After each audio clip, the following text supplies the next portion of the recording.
fear, when a whole camp pours it on you at once, does not feel like a word or a look.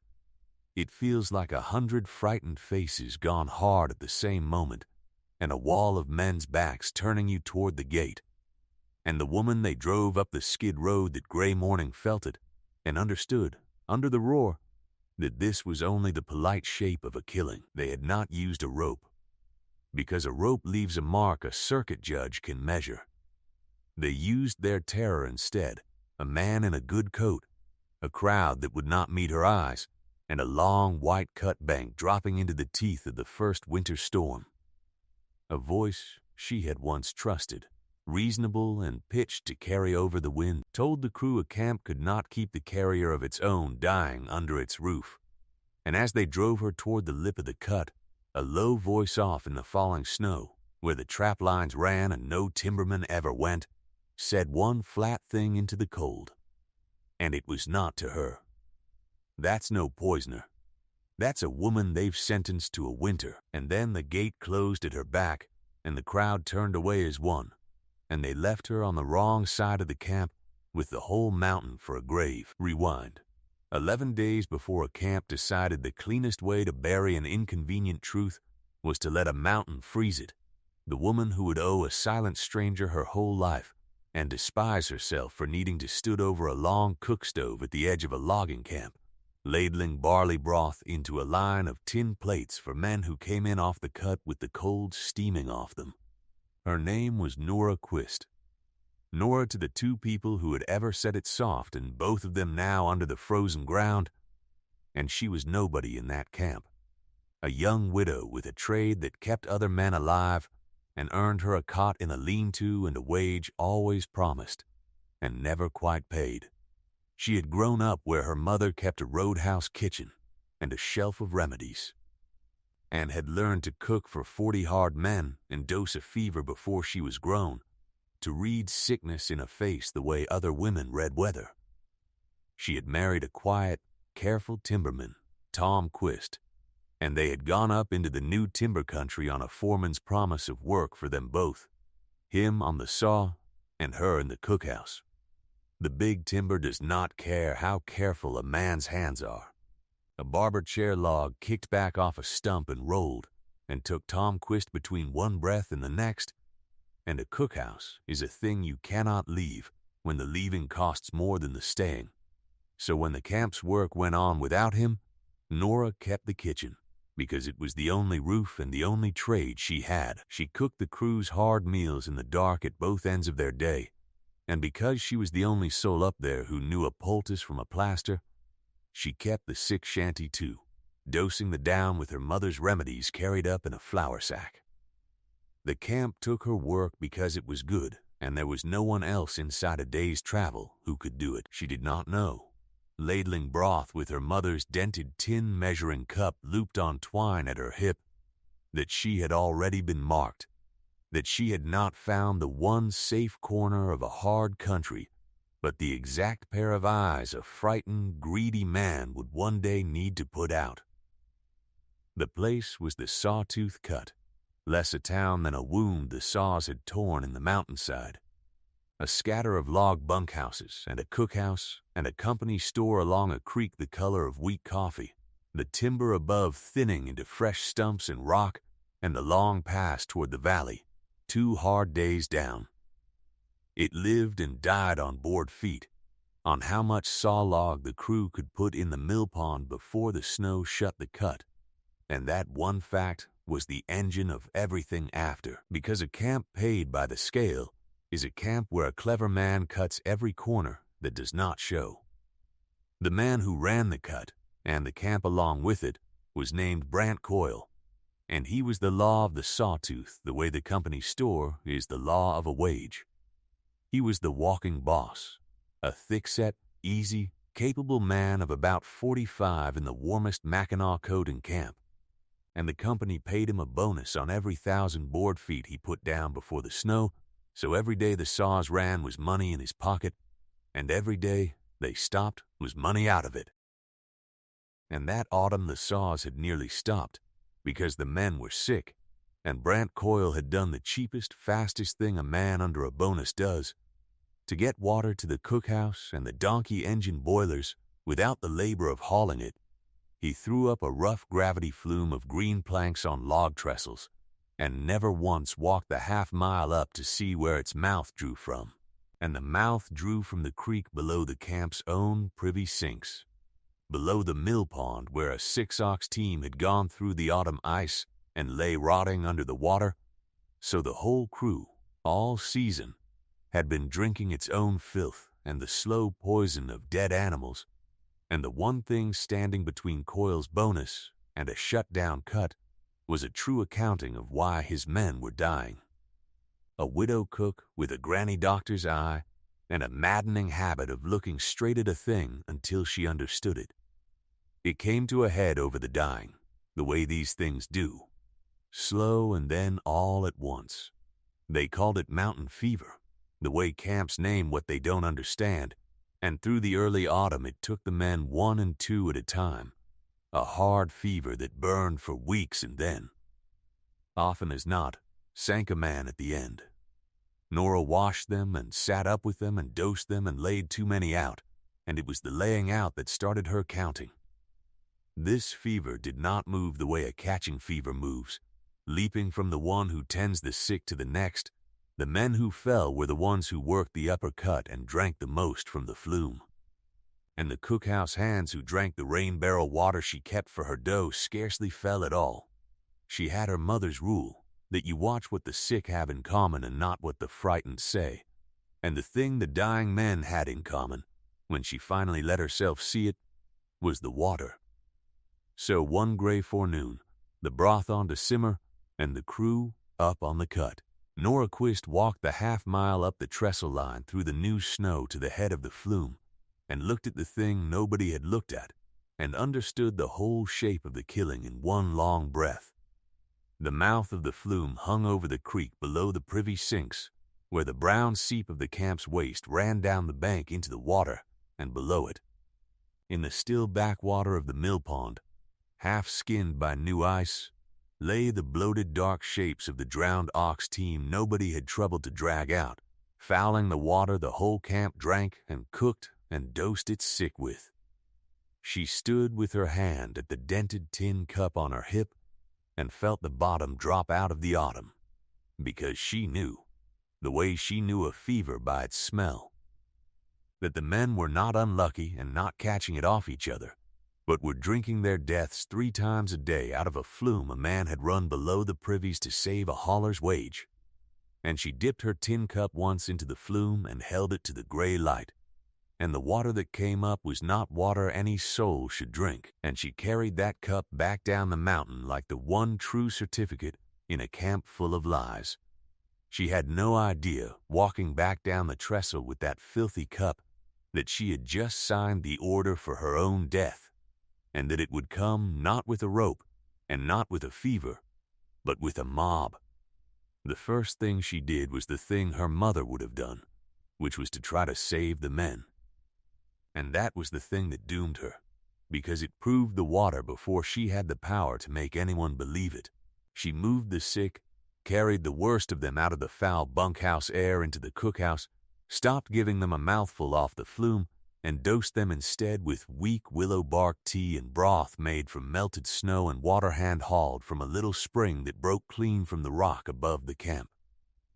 And within days, the days when men in the grip of that fever should have been sinking, the worst of them steadied, the wandering minds came back, and 2 men the whole camp had given up for dead sat up and asked for food. She had not meant it as a proof. She had meant it as mercy. But the crew saw their dying mates mend the moment the cook took them off the camp water, and a low, scared muttering began to run through the bunkhouses that there was something in the water. And for one short, while Nora Quist thought the truth would simply save them all, she was wrong, because she had reckoned without Brant Coyle, who could not let the water be named. He came to the cookhouse the evening the second man sat up, pleasant as ever, turning his hat in his thick hands, and the first thing about him that truly frightened her was that he did not shout. He told her, reasonably, that she had done fine doctoring, but that this loose talk about the water would empty the cut and cost every man his winter wage, hers included, and that there was no sense frightening 40 men over what was likely just the bad air off the swamp ground. And he named, without ever calling it a wage, a figure he would add to her promised pay, and a warm place by the company's store stove all winter if she would just doctor the men quiet and let the talk die.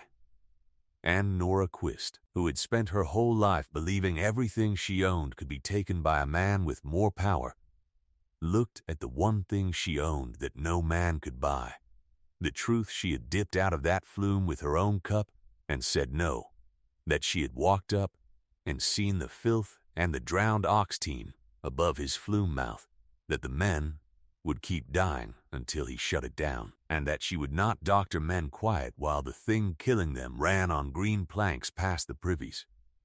And she watched the pleasantness go out of his eyes like a lamp turned down before he set his hat back on, and said, mild, that a person ought to be careful, up here, about being the one who set 40 scared men to thinking about death.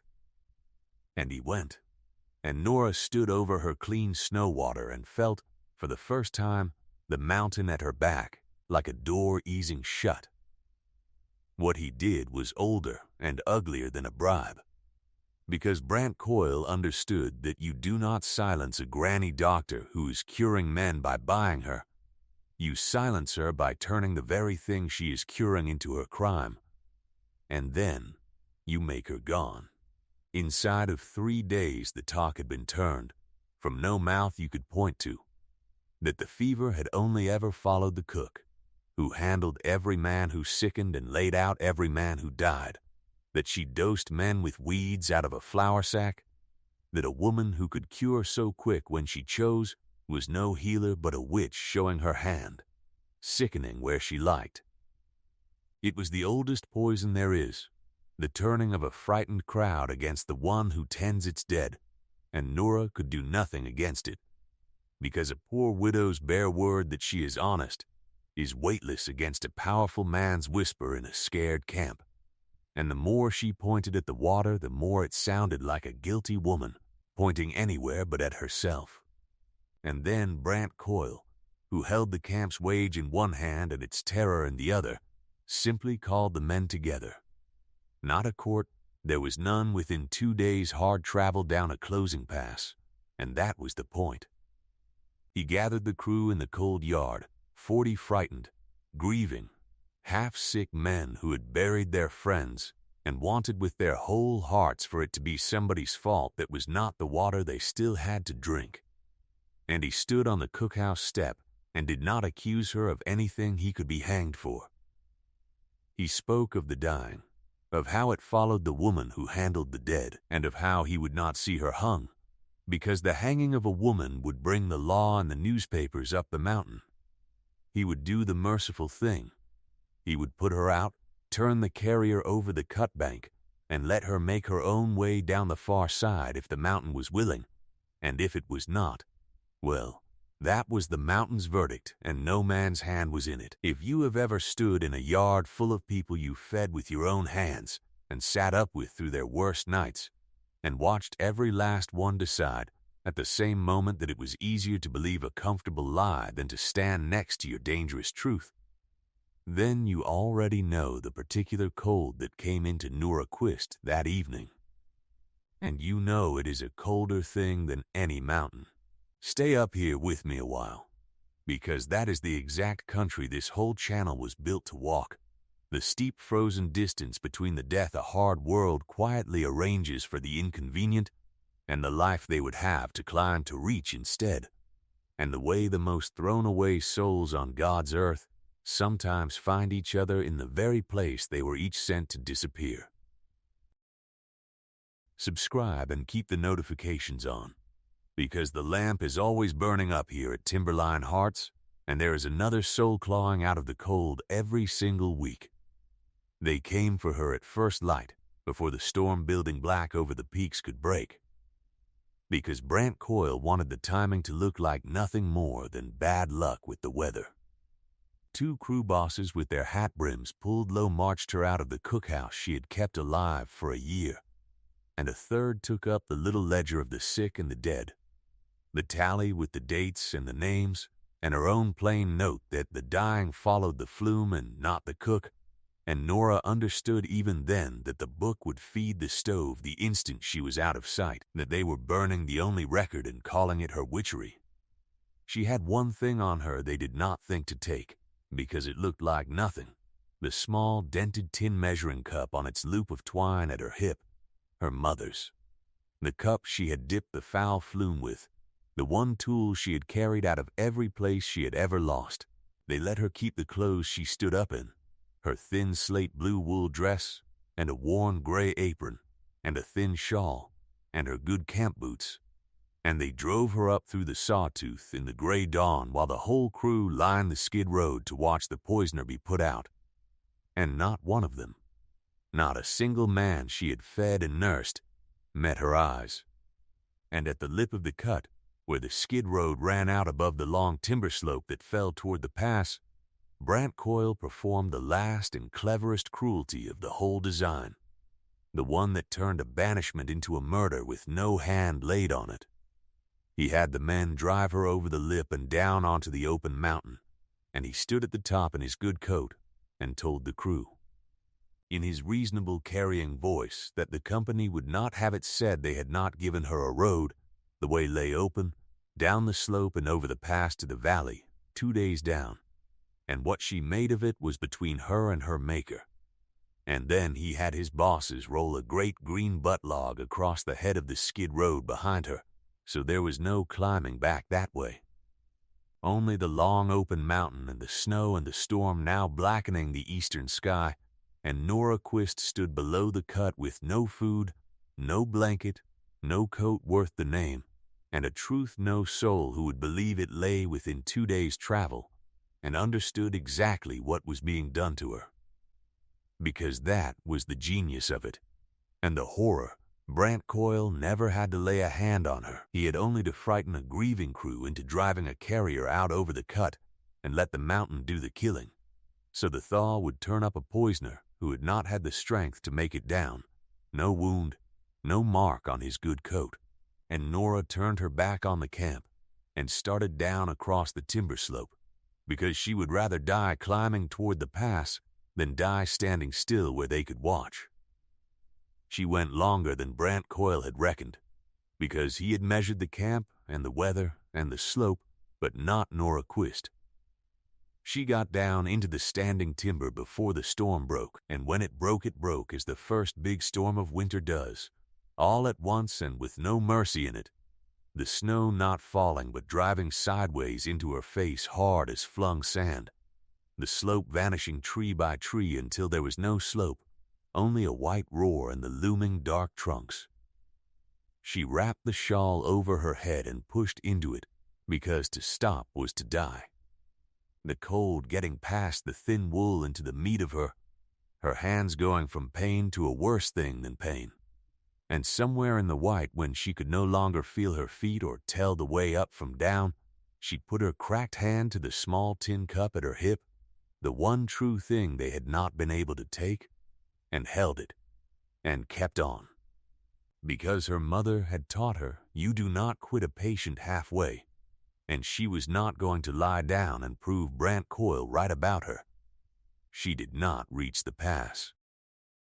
The drifts went past her knees and then her waist, and the cold took the strength out of her by the yard, and on a high open bench under the timberline she went down and could not rise, and the snow began, almost gently, to draw a blanket over her, and she thought, with the strange clear calm that comes at the end of the cold, of her mother's hands moving sure over a fever pot, and closed her eyes.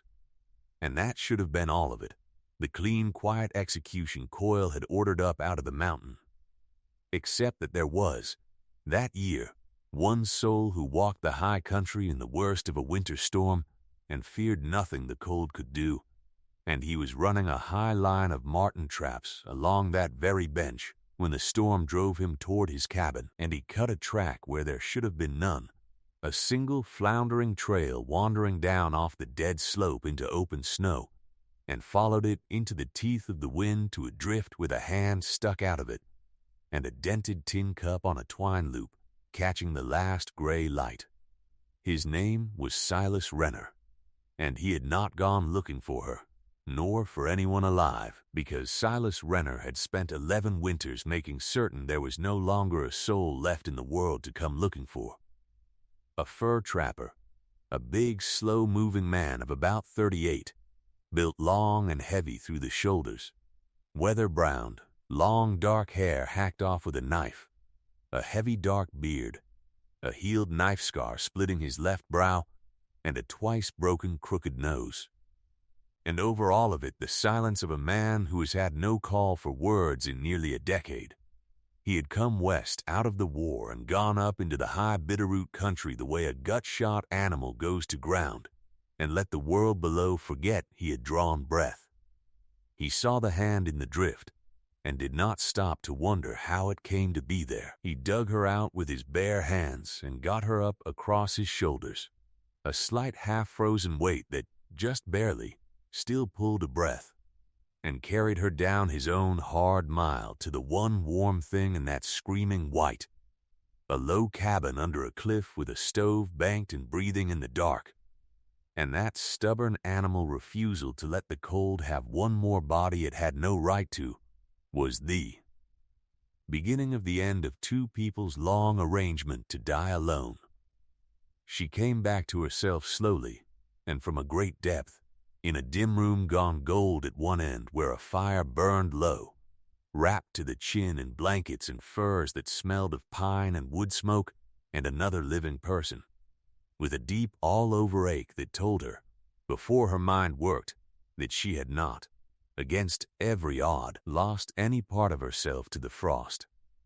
There was heat and the weight of furs and some great still presence in the room, and the old reflex of a cornered woman came up through the fog, the certainty her whole life had drummed into her, that every warmth is the front half of a bill. She got an elbow under herself, and a low voice came out of the dimness, not unkind, flat as a man stating a fact about the weather. Lie still. You've been a day and a half thawing and you near lost 2 toes. You didn't. Let them hurt. And she lay still because she had no strength to do otherwise, and watched the dark shape across the room resolve into a mountain of a man feeding a stove, and waited, her heart going hard, for the moment the terms would be named. They were not named. He brought her broth boiled thin so it would sit easy on a starved stomach, and did not hand it to her but set it on a round of log within reach, so a person too weak to take it would not have to ask, and said only, "Drink that when you can." Slow, when she found her voice it came cracked and full of suspicion. The first thing out of it the question that had governed her whole life, where she was and what he wanted of her. "You're up under the cliff, 2 draws north of the Timberline bench. I found you walking down a dead slope into open snow, which is a thing only the lost and the cast out ever do. Renner, if you need a thing to call me, Silas Renner. I don't want anything off you. You can quit hunting for the price. There isn't one." And Nora Quist, who had spent her entire life certain that everything cost exactly what the man who held it decided it cost, lay in a stranger's furs and could not, for the life of her, make the plain words mean what they plainly said. The cabin was one room set back against the living rock of the cliff, a stone chimney and a low fire, one shuttered window, a heavy plank door, a rope-strung bunk, a plank table worn smooth, a shelf of tins and twists of dried herb, and a lean-to off the back where a goat complained and a horse shifted its feet. On the one wall, in an oiled row, his traps, over the door, on 2 pegs. A lever-action rifle, cleaned and waiting. And Nora understood from the bone-deep order of the place that this was a man who kept his dangerous things where his hand would fall on them in the pitch dark, and had stayed alive alone a long time by never letting a thing be out of its place. He did not, those first days, ask how a young woman came to be walking down a dead slope into a blizzard, and she kept bracing for the question that would be the lever. It never came. Only later did she understand he had read most of it already, off her ruined boots and her scald-marked hands and the way she flinched from a raised arm, and that he, of all men, had needed very little explained. When the early dark came down that first evening, Silas took a bedroll and a wolf robe down off the wall and carried them toward the lean-to bed down with the animals in the cold, and over his shoulder, flat as a man reporting the depth of the snow, he said the thing that began, against every wall she had built up in 23 years, to take her apart. "I won't touch you. The door bars from the inside. There's the bar, leaning by the jamb. Drop it across, if it sits easier in you." And he pulled the door to behind him and left a woman who 11 days before a whole camp had driven up a skid road as a poisoner alone in a warm room with food she had not paid for and a heavy oak bar she was welcome to drop against him. And after a long while, when the heat had reached her bones and her pride could no longer hold it off, she got up on her ruined feet and dropped the bar, not against him, she told herself, but because the dropping of it was a thing she could choose, one small coin of control on the far side of a winter that had taken everything else. And the last thing she thought was that this silent man unsettled her worse than Brant Coyle ever had, because Coyle she had understood in a single look. And this one she could not get the measure of. In the gray of the next morning she told him the bones of it, braced to be laughed at, because a disgraced woman's claim that she was framed is the lightest thing there is. She told him about the cut, the water, the flume drawing below the privies and the drowned ox team, the men she had cured off the water, the bribe she refused, and how he had turned the camp's terror on her and driven her out to let the mountain do the killing the law would not. She waited to be disbelieved. Silas Renner listened without one word, feeding the fire, and when she had finished, he said a thing better than comfort. "I've trapped these draws 11 years and smelled the death in that backwater from the trail. A man who'd run a water flume below the privies to save a hauler's wage, then burn his dead book rather than shut the cut, can't afford one clear-eyed woman curing men off the clean water in front of 40 witnesses. I believe you." He set a stick on the coals. "And a man who'd drive a woman over a cut bank rather than kill her himself won't be able to leave it to the cold. A carrier who froze is no good to him with the company asking why his men died. He'll need to be sure of you before the pass opens and you walk down to a circuit court and a timber inspector both. You only moved the reckoning to the thaw." And Nora, who had braced to be doubted or pitied, found herself instead believed and warned, and did not know which unstrung her more. If you've made it this far into Nora's story, hit subscribe, because what happens next is the part I've been waiting to tell you. She learned the shape of his silence over the days that followed, and learned it was not an empty thing but a full one, the way a sound seam of timber is full. He rose before the light and ran his trap lines, came back and skinned and fleshed in the blue cold of the evenings, the cabin filling with the green raw smell of hides and the tallow of the rendering pot. He spoke to her almost only in instruction, never a wasted word. The spring out back for drinking, not the creek, and she laughed once, short and hard, at a man telling a woman driven out for naming bad water to mind her water, and he almost smiled. If anything comes into this yard on 2 legs or 4, you get behind the bar and stay there, and do not come out for any voice, not even mine. Never a word that could be mistaken for tenderness, and yet under every flat instruction the same buried thing, "Here is how you stay alive." It ought to have comforted her, and instead it made her wild, because his refusal to name a price, his refusal even to be thanked, was itself a kind of debt to a woman built the way Nora was built. a debt that compounded like a store account she had no way to pay down, and a debt you cannot discharge is a hand at the throat to a person who has spent her whole life keeping fair books. On the fourth morning she could not bear it an hour longer.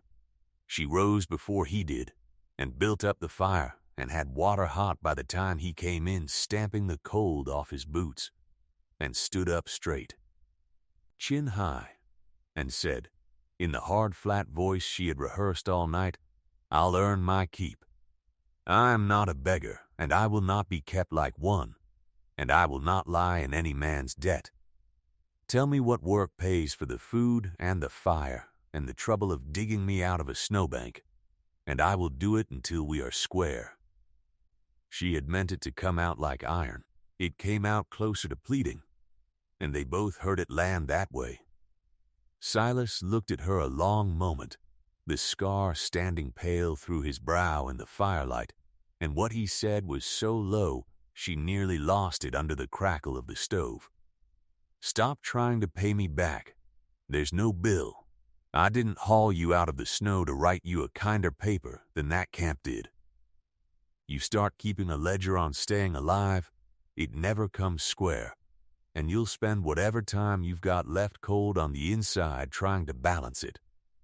If you want to work because the work needs doing, then work, and welcome, but not to pay me."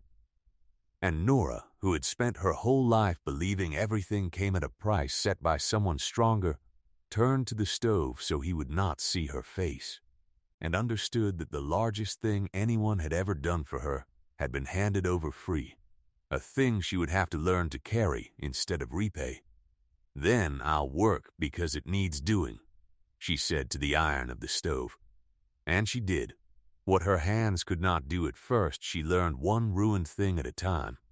Her cook's hands were already hard, but the work up here found new places to break her.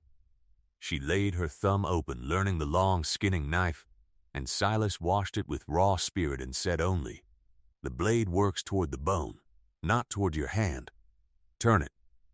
By the end of the second week, she caught herself one evening turning her own scarred hands over in the firelight with a fierce, ugly pride she had no word for. And clear across the cabin she felt him notice, and neither of them said a thing. And she found the old trade was worth its keep up here too. She put real bread on his table for the first time in 11 years, and rendered a clean white tallow into herb salve. And watching her at it, he grunted, which she had learned to read as astonishment, and said, "Keep those hands. Don't let this country make you forget they kept men alive before it taught them this." And that, somehow, undid her worse than any kindness would have. The weeks bled one into another, measured by the shrinking stack of stove wood and the growing stack of cured pelts. The pass above filled and sealed.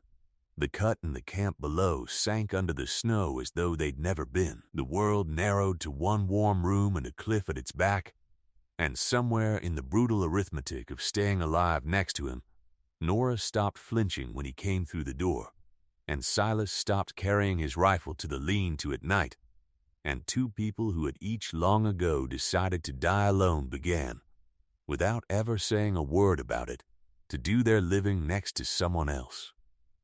The high country had its own scattered people, thin as the smoke. An old half-deaf trapper named Eb Stroud wintered alone 2 draws down, a used-up old man Silas looked in on every week with a haunch of meat, because the old man had shared his fire and his line with Silas the first hard winter and asked nothing for it. And Silas Renner did not forget a kindness, no more than he'd charge for one. And then, in the dead of the deep winter, on the worst possible night, the cold came for the one of them who had never once asked for help, and it came through a single careless half-inch of an axe. Silas had been felling a dead-standing pine for the stove in the blue last light, working alone the way he had for 11 years. And the frozen wood split wrong, and the axe glanced and laid his left leg open above the knee, a deep, clean cut he bound and walked home on and made nothing of, because making nothing of his own hurts was the oldest habit he owned. Nora cleaned it and closed it with his own saddle thread and thought it would knit, but a cut taken in the filth of a winter trapline does not always knit. And by the third day the leg had begun to swell and run, and by the fifth the red streaks had begun to climb toward his body, and the fever came up like a tide, and Nora understood, with a calm that frightened her, that the silent man who had refused to be thanked was going to die in that bunk unless her 2 hands stopped it, and there was no doctor within 2 days of Sealed Pass, and she was. Once again, the only soul on a mountain who knew what to do. So the granny doctor the camp had branded a poisoner went to work to save the life of the man who had pulled her out of the snow, and the long night that followed was the hinge the whole winter turned on. She heated his skinning knife in the stove flame until it glowed, and laid the swollen wound open while he gripped the bunk rail and made not one sound, and drew the foulness out, and flushed it again and again with boiled water and a little of his raw spirit, and packed it with a poultice of the things off her shelf that draw poison, and bound it loose so it could weep instead of pocketing the rot. And then she fought the fever the way a camp dying of its own well had taught her, wringing cloths in snow melt and laying them along him to pull the heat, dosing him with willow bark tea by the careful half-gill of her mother's dented tin cup, the same cup she had dipped the killing flume with, now measuring out the medicine that would keep a man alive. She held him through the worst of it, when the fever took his mind and he was back at Shiloh and calling a name that was not hers, her cook's strong arms holding the great shaking weight of him down so he would not tear the wound open. And somewhere past the middle of the second night, the red streaks stopped climbing, and then began, by a hair, to fade, and the wound bled clean. And the fever broke at last in a drenching sweat, and Silas Renner slept, truly slept. And Nora sat with his big slack hand in both of hers and wept once, from something that was not grief.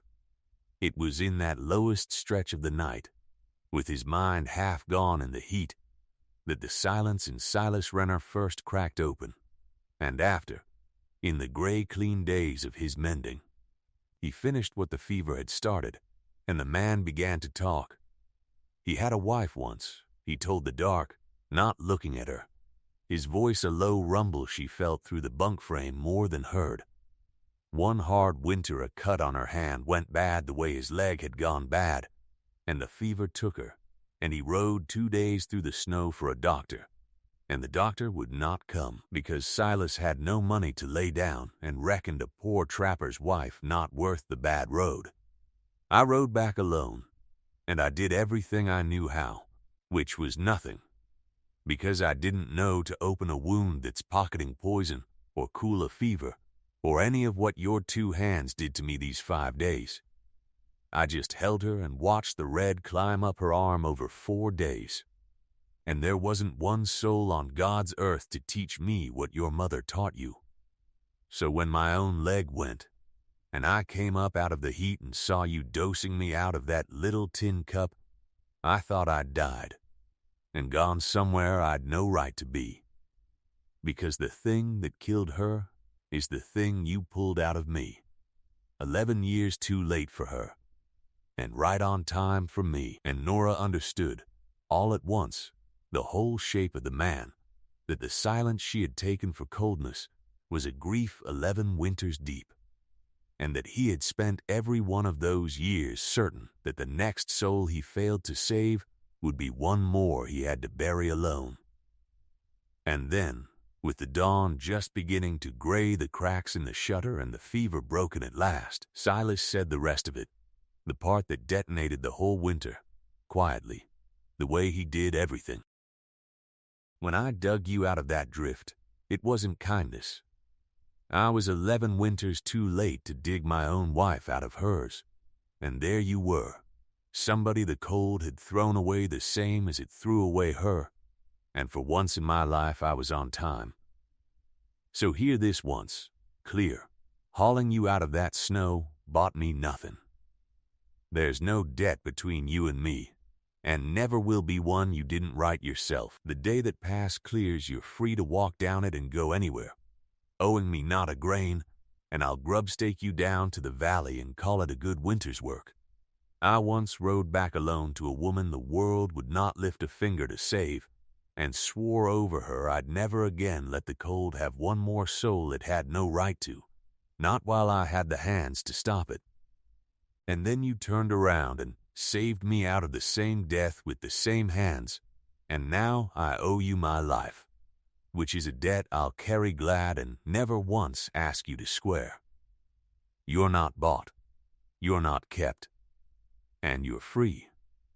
And Nora lay against the warm cabin wall and understood that the chain she had braced half a winter to feel draw tight had never been forged, and that the thing growing in that one warm room was the kind with no bill at the end of it, and it frightened her worse than the fever, worse than coil, worse than the cold, because a debt she knew how to live under, and this she did not. He mended slow, but he mended, the leg knitting clean under her hands, and by the time he could cross the cabin on a whittled crutch and curse the goat, she did the only thing left that could answer what had passed between them, which was to trade him truth for truth. She told him all of it, the roadhouse kitchen, the careful husband and the log that took him, the dying man and the foul cup she dipped, and when she had finished, she lifted the small dented tin cup off the twine at her hip, set it on the plank table between them, and said, "That's the whole of what I am. A camp cook who measured a thing true when a powerful man needed it, measured false, and got driven out as a poisoner for it." And Silas looked at the little tin cup a long moment, then said, "Lo, your mother put that cup in your hand instead of a dowry, because she knew what your eye and your 2 hands were worth. You walked up a mountain to look at a thing 40 frightened men wouldn't look at, and saw the killing in the water, and instead of taking the money he offered to call it bad luck, you cured the men off the clean water in front of the whole camp, and would not be quiet. They drove you out to freeze for the crime of telling 40 men why their friends were dying. That's the most stubborn, honest thing I ever dug out of a snowbank." And Nora understood, closing her hand around the dented cup, that the thing the world had tried to bury her for had a different name up here, worth more than all the board feet Coyle had killed his men to cut. But buried things have a way of working back to the surface, and the man who had counted on the snow to keep his secret could not, in the end, leave the burying to the mountain. Down below, in the gray weeks of late winter, Brant Coyle's clean plan had developed a crack he could not stop probing like a sore tooth. The company had got a hard letter back from the families of dead men, and worse. A timber inspector meant to ride up with the thaw to walk the cut and find out why a whole crew had sickened in a single autumn, the kind of accounting that ends with a flume torn out and a walking boss turned off without his bonus, and maybe worse. And for all of that, Coyle needed the one person alive who could walk an inspector up that trestle to be, beyond any question, dead. He had assumed she was, but no one had ever found a body. And then a leering old skid road packer named Tuck, who missed nothing in the draws, carried him a thing for a bottle that the silent hermit up the high north draws had laid in twice the flour and powder a single man winters on, and the talk was he'd taken in some stray off the mountain in the first storm. A stray. Off the mountain. In the first storm. And Coyle went cold and still behind his easy face and understood that his witness was alive and warm with the one man in the country who could not be bought nor frightened, and that come the thaw she would walk straight into the path of an inspector with everything she had seen and every dead man's name. That was the thing Brant Coyle could not bear, and he went to work that week to do by paper what the mountain had failed to do by cold. He could not simply ride up and shoot her. A hermit trapper and a driven-out woman found shot would bring up exactly the law and the newspapers he had spent a year keeping off the mountain. So he reached for the oldest tool a guilty man with a little authority owns which is to make his victim the criminal.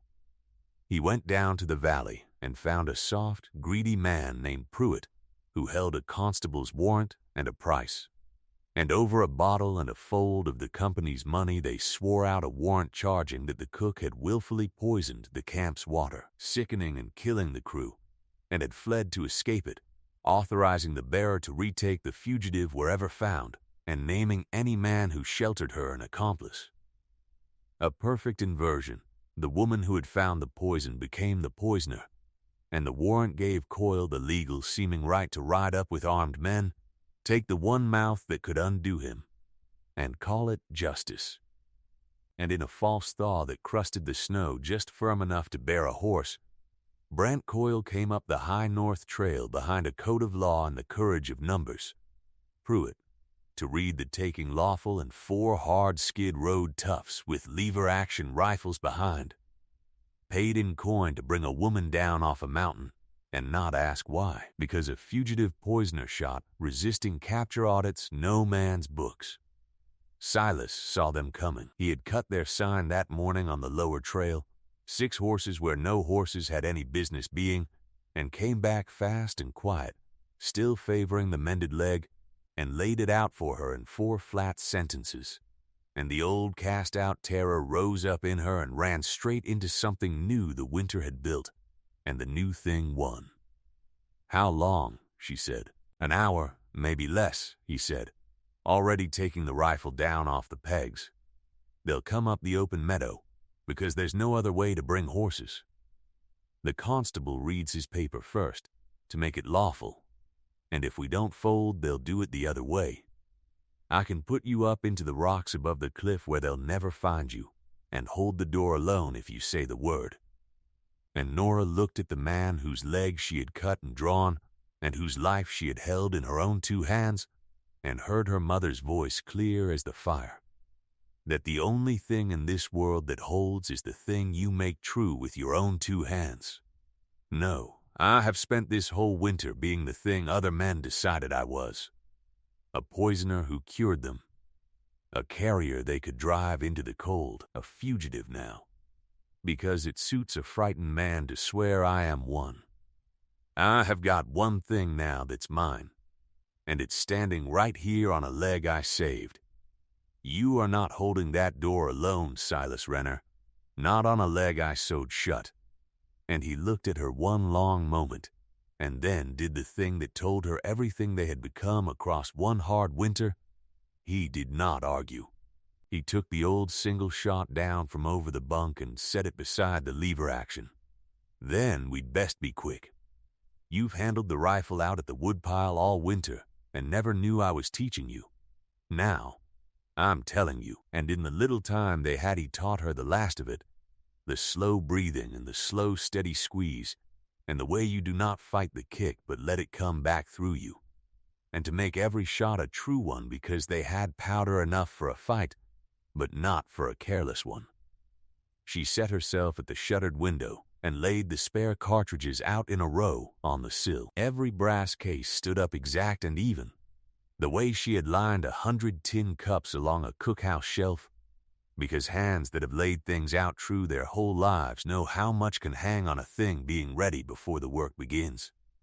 And she pressed her mother's small dented cup to her lips once, warm from her own hip, and took up her place. And she noticed it with a kind of wonder even then, in the worst hour of her life, that her hands were not shaking anymore.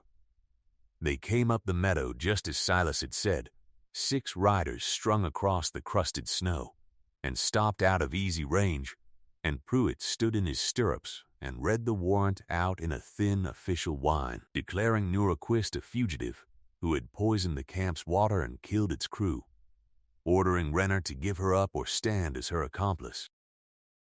And Silas opened the cabin door and stood in it, the rifle loose and ready, let the constable finish, and said, in a voice that did not need raising and carried across that meadow like a dropped axe, "There's no poisoner here. There's a camp cook who worked out it was the water killing your men, and walked up your own trestle and found the flume mouth drawing below the privy sinks and a drowned ox team rotting in the millpond above it. She took the worst of them off that water and they mended in front of 40 men. So your boss couldn't buy her quiet, and he turned the camp's fear on the woman who tended its dead and drove her over the cut to let the cold finish her. And when it didn't, he had this man swear out a paper calling the woman who found the poison the poisoner. Ask yourselves why a walking boss rides up a mountain in a false thaw to kill a cook over a fever the company already buried. He's here for the one mouth that can walk an inspector up to that flume, and there's an inspector coming up this same trail behind you with the spring, and he let it sit. And Nora watched from the loophole as the 4 hired men traded a long look. Because there is a world of difference in a hired man's mind between hauling in a lawful fugitive for a bounty and gunning down the woman who doctored half of them through worse, and Silas had just moved the whole business from the first into the second in front of their eyes. It was Brant Coyle who could not let it sit, because a guilty man with a little law in his pocket cannot bear to be named out loud, and he pushed his horse forward and let the easy reasonableness fall out of his voice for the first time. She poisoned that water, and the warrant's lawful and sworn, and any man too soft for the work can ride down now and forfeit his pay, he said, and jerked his chin at the cabin door. Take them. And then Nora ended it, not with the rifle but with her voice, because she had finally learned up on that mountain that her word was not worth nothing after all. She called out from the window, clear and carrying, to the 4 hired men and not to Coyle at all. Half of you drank that water last fall, and you buried the friends it killed. He says I poisoned a well. Ask him, to his face, to walk you up his own trestle this minute and show you one clean foot of that flume above the privy sinks, or one reason his men dropped and the cookhouse hands on the rain barrel didn't. He can't, because the killing's still hanging out over that creek, where he hung it to save a hauler's wage. He's not afraid of me. He's afraid of the inspector coming up that trail behind you with the thaw, and means for you to do the killing that keeps that flume from ever being walked. And you'll hang for it the same as he will. And she watched it land on the hired men like cold water flung in the face, watched them turn in their saddles to look hard at Coyle, at Pruitt, at the 2 fresh warrant in the constable's fist. And one said, flat, I dug 2 graves at that camp. I never signed on for a poisoned water-killing matter, and turned his horse, and then a second turned his, and the courage of numbers, the only courage Brant Coyle had ever been able to buy, came apart in the cold like everything else that winter. Pruitt, seeing his bought warrant named a fraud in front of witnesses and an inspector invoked in the same breath, lost his nerve and reined back, stammering that he had only sworn out what Coyle had paid him to swear. And Brant Coyle, left of a sudden with 2 riders gone and a constable backing away and his borrowed authority bleeding out into the snow, made the last bad choice of the day. He clawed for the pistol under his coat to do by force what the paper no longer could, swinging it up toward the big still shape filling the doorway. And 2 things happened in the same half-second. Nora, at the loophole, fired first, not at the man, but at the thing in his hand, the way Silas had taught her at the woodpile all winter without her ever knowing she was being taught. And the heavy slug took the pistol spinning out of Coyle's fist and left him gripping a hand gone suddenly wrong, screaming, alive, because she had aimed to stop the thing and not to kill the man, having spent a winter learning over a poisoned wound that she was in the business of keeping men off the ground and not putting them under it. And in the same breath, Silas came down off the step and started across the snow toward the man on the horse, unhurried, levering the next round home, dragging the mended leg and closing the distance all the same, and that broke Brant Coyle entirely. The coward in him, the one that had always done its taking at a slant, from behind a flume and a frightened crowd and a forged paper and other men's guns, looked at the scarred mountain of a man limping straight at him with no fear, and Coyle hauled his horse around and ran flat out down his own mountain, with nothing left of his authority but the knowledge that a forged warrant had just been named a forgery in front of witnesses who would talk. They did not have to run him down, and that was the mercy and the justice of it both. The two hired men who had quit first carried it down the mountain and could not stop telling it, and when the pass opened, Silas took Nora and old Eb Stroud the long road down to the valley where the circuit court was sitting and the company's timber inspector had come up with the thaw.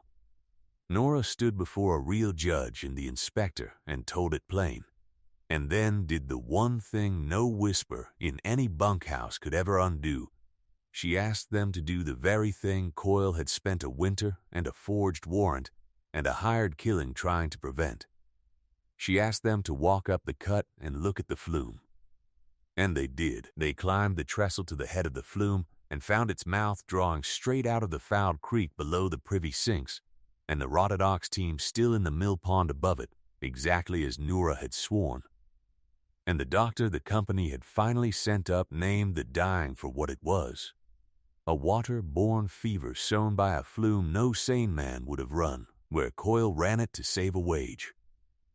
The burned dead book was spoken for by the men who had watched it fed to the stove, and the families of the dead were pointed at last to the man who had drunk their grief and gone on cutting.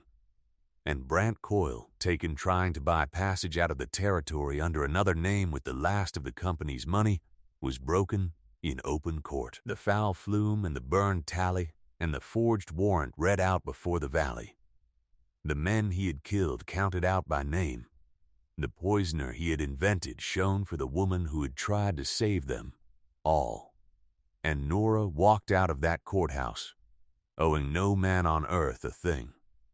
A free woman by a real judge's word. Her name struck clean. The curing she had been left to die for vindicated to the last man by the same crew she had been driven out to silence.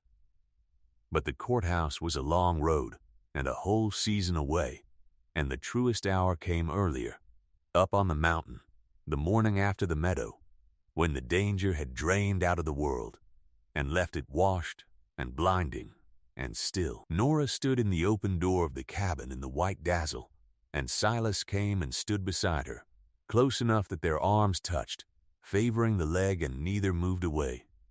And after a while she said the thing she had not been able to say for weeks, plainly, looking out at the snow and not at him. "When the pass opens, I'm not going down it to stay." She turned the small dented cup once on its twine at her hip. "You told me I was free to go anywhere in the world. This is where I want to go." And Silas was quiet a long moment, and then the man who had refused for one whole winter to make a sound that could be mistaken for tenderness reached over, slow, giving her every chance to pull away, and closed his big scarred hand around hers where it worried the little tin cup, and held it, and that was his whole answer, and it was enough. And the two of them watched the sun come up white and clean over the high peaks, with a saved old half-deaf trapper snoring by the stove behind them. They did not marry that spring, though they would, quietly, in their own time, down in the valley before the same judge, with old Eb Stroud come down out of the hills to stand up for them, half-deaf and roaring his good wishes loud enough for the whole street.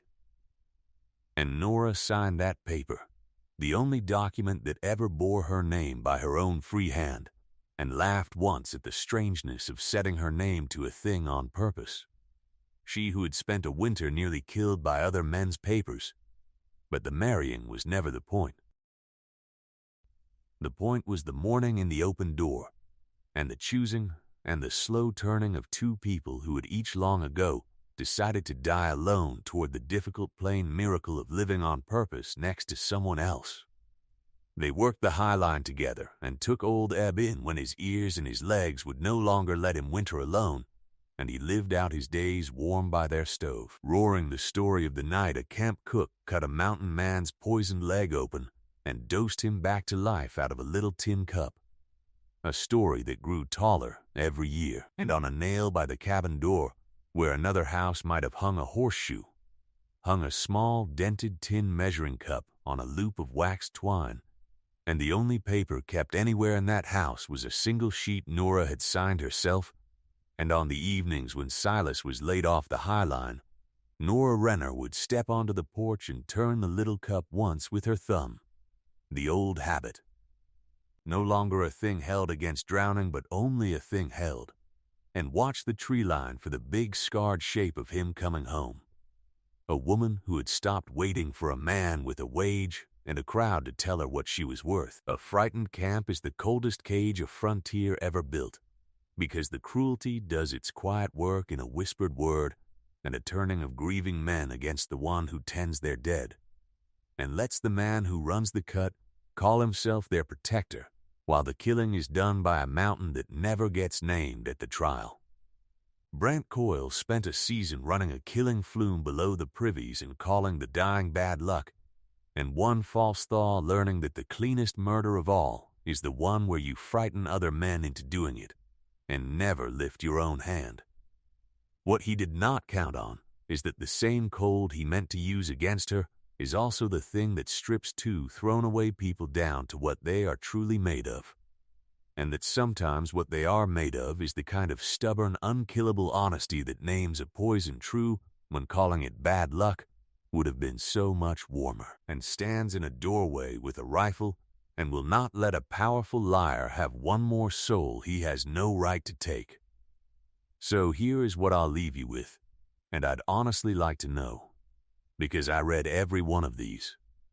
Nora Quist believed most of her life that a woman with no money and no name was only ever worth what the men who held the wage and stirred the crowd decided to write beside her. It took a silent man who dug her out of a snowbank and asked for nothing, and then handed her his own life to save, to teach her there is always one more door, the one you climb toward even when the climb might kill you, and that the moment that saved her was the one she stopped waiting to be rescued, and named the killing out loud, in the snow, with a Winchester in her hands. So tell me, honest, down in the comments, if a whole camp had driven you out into a blizzard to let the cold do its killing, and then come up the mountain with a forged paper to finish what the snow could not, do you think you'd have gone down quiet, the way the world spends so many lives teaching us to? Or do you think you'd have stood in that doorway beside the one person who tore up the paper, that owned you? And so the lamp goes dim in the high cabin while the snow keeps falling. Stay warm, stay a while, and tell me in the comments, would you have stayed inside or grabbed the Winchester?